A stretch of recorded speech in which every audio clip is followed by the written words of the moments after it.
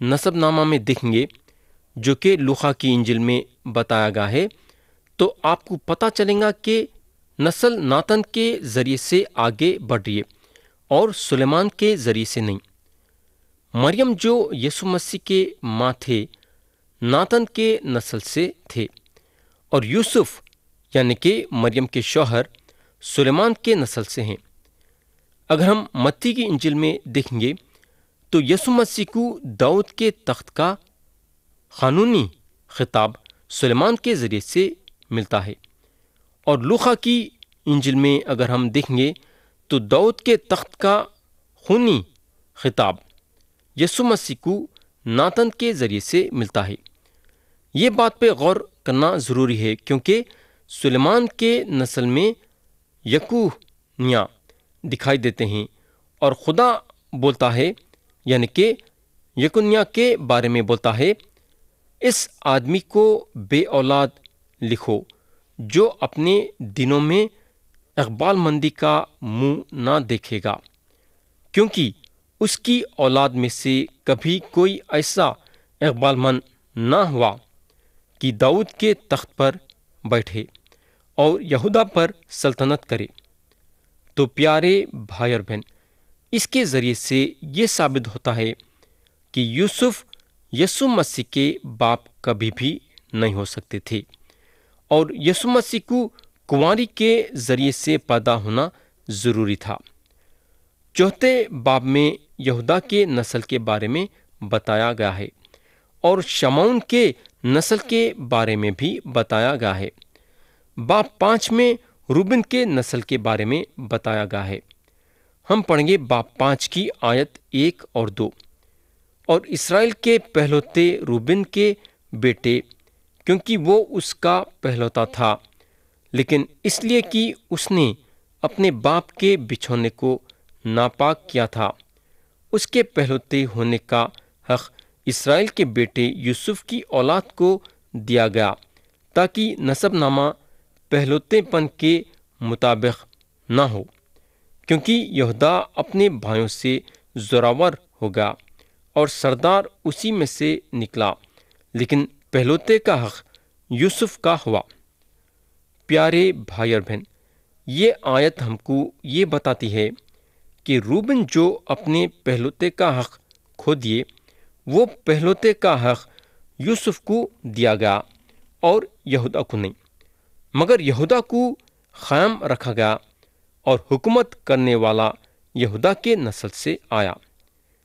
اس کے علاوہ اگر ہم باب 5 میں دیکھیں گے تو ہم کو جد اور منسی کے آدھے قبیلے کا بھی نسب نامہ بتایا گیا ہے۔ باب 6 میں لاوی کی نسل دی گئی ہے۔ باب 7 میں اشکار، بنیامین، نفتالی، منسی، افرائیم اور آشر کے نسل کے بارے میں بتایا گیا ہے۔ باب 8 بنیامین کے نسل کے بارے میں بتایا گیا ہے۔ باب 9 ایک زبردست بات کے ساتھ کھلتا ہے، اور وہ بات ہے نسب نامہ کا محفوظ رکھا جانا۔ ہم پڑھیں گے باب 9 اور اس کی آیت 1۔ پس سارا اسرائیل نسب ناموں کے مطابق جو اسرائیل کے بادشاہوں کی کتاب میں درج ہیں گنا گیا، اور یہودا اپنے گناہوں کے سبب سے اسیر ہو کر بابل کو گیا۔ پیارے بھائی اور بہن، اسرائیل کے ہر قبیلے کا نسب نامہ یہاں کھلم کھلا ہیکل میں رکھا گیا تھا، ان کے نامہ درج کیے جاتے تھے، گرفتار ہو کے جانے تک ان کے نامہ لکھے گئے۔ ہم کو یہ بات معلوم ہونا چاہیے کہ نسب نامہ کو محفوظ رکھا گیا اور یروشلم میں لایا گیا۔ جو لوگ بچ گئے تھے واپس آ کے ہیکل کو بنائے، تو اس وقت وہاں نسب نامہ تھا۔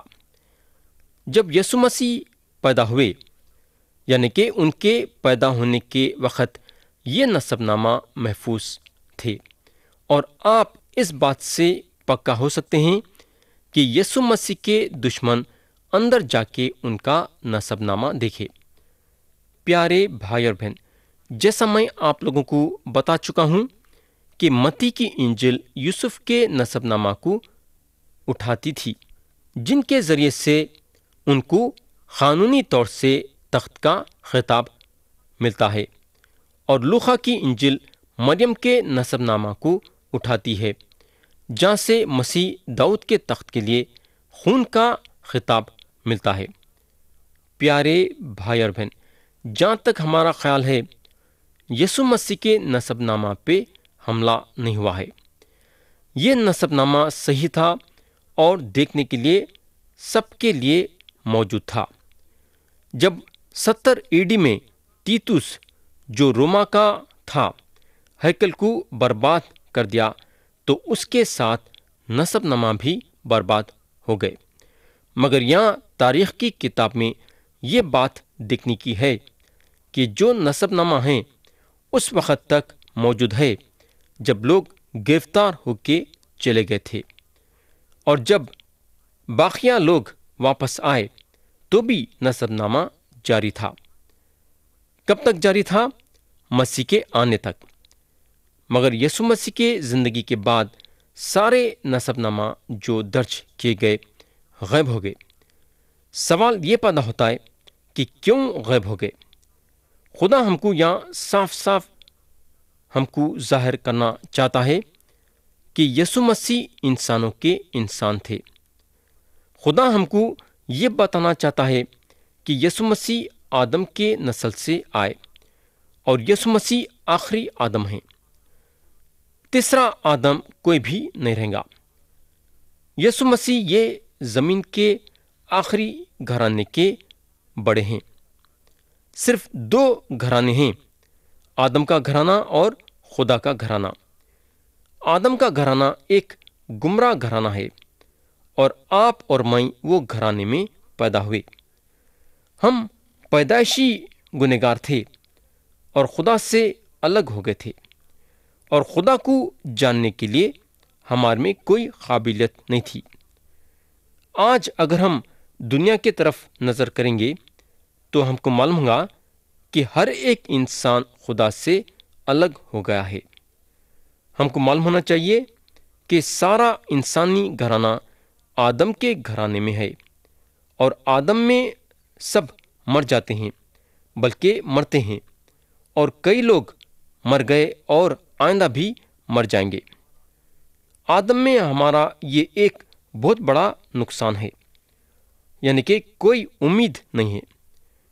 مگر ہم کو یسوع مسیح میں امید ہے، جو کہ آخری آدم ہیں۔ یسوع مسیح دوسرے گھرانے کے بڑے ہیں، یعنی کہ خدا کے گھرانے کے۔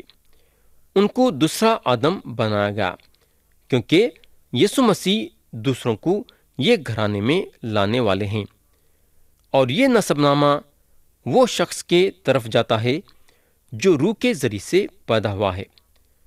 آج اگر آپ یہ بول سکتے ہیں کہ میں یسوع مسیح کے پاس آیا اور ان پہ بھروسہ ہے اور انہوں میرے منجی ہیں، تو آپ آخری آدم کے گھرانے میں شامل ہو جاتے ہیں، اور یہ گھرانے میں آپ کو زندگی ہے۔